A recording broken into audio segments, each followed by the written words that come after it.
আসসালামু আলাইকুম রাহমাতুল্লাহ। সারা বাংলাদেশে devil hunt operation devil hunt চলতেছে, অভিযান চলতেছে, কমান্ড সেন্টার নির্মাণ করা হয়েছে। মানে দেশের অস্থিতিশীল পরিবেশকে স্থিতিশীল করার জন্য, এটা বলা যায় না স্থিতিশীল, কারণ একটা পক্ষকে সাপোর্ট দেওয়ার জন্য, সমর্থন করার জন্য, সুযোগ দেওয়ার জন্য, যে তাদের সাথে যাতে কেউ বেয়াদবি না করতে পারে, তারা যে কাজগুলো করতে চায় সে কাজগুলো যাতে অবলীলায় করতে পারে, এই সুযোগ সুবিধা দেওয়ার জন্য আওয়ামী লীগকে দমন নিপীড়ন নির্যাতন করার সুবিধা তৈরি করে দেওয়ার জন্য হয়তো বা এইসব অভিযান চলছে।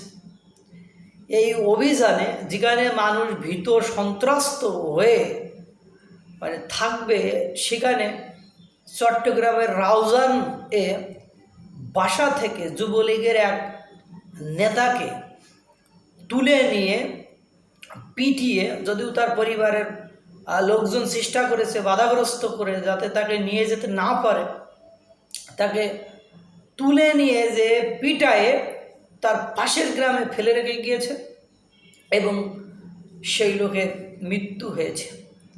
লাস্ট জানুয়ারিতে যে পরিমাণ লোক খুন হয়েছে, বাংলাদেশের ইতিহাসে এক মাসের এত পরিমাণ খুন এর আগে কখনো হয়নি। অথচ এই মাসেই অপারেশন ডেভিল হান্ট চলছে। আর এই ডেভিল হান্টের ভেতরেই যুবদলের এক নেতাকে বাড়ি থেকে তুলে নিয়ে যে এভাবে নৃশংসভাবে পিটিয়ে হত্যা করা হচ্ছে, আমরা কোথায় এসে পৌঁছালাম? আমাদের কারোরই জীবনে আর আমি নিরাপত্তা দেখছি না। গতকালকে দেখলাম যে চীনের এক নাগরিককে ওভাবে কুপিয়ে রক্তাক্ত করে হত্যা করেছে। এভাবে প্রত্যেকটা দিন কেউ না কেউ হত্যা হচ্ছে, খুন হচ্ছে। এটা আসলেই একটা জাতির জন্য খুব উদ্বিগ্নতার চিন্তার বিষয়। আল্লাহ তাআলা সকলকে ভালো রাখুক, সুস্থ রাখুক। আসসালামু আলাইকুম ওয়া রাহমাতুল্লাহ।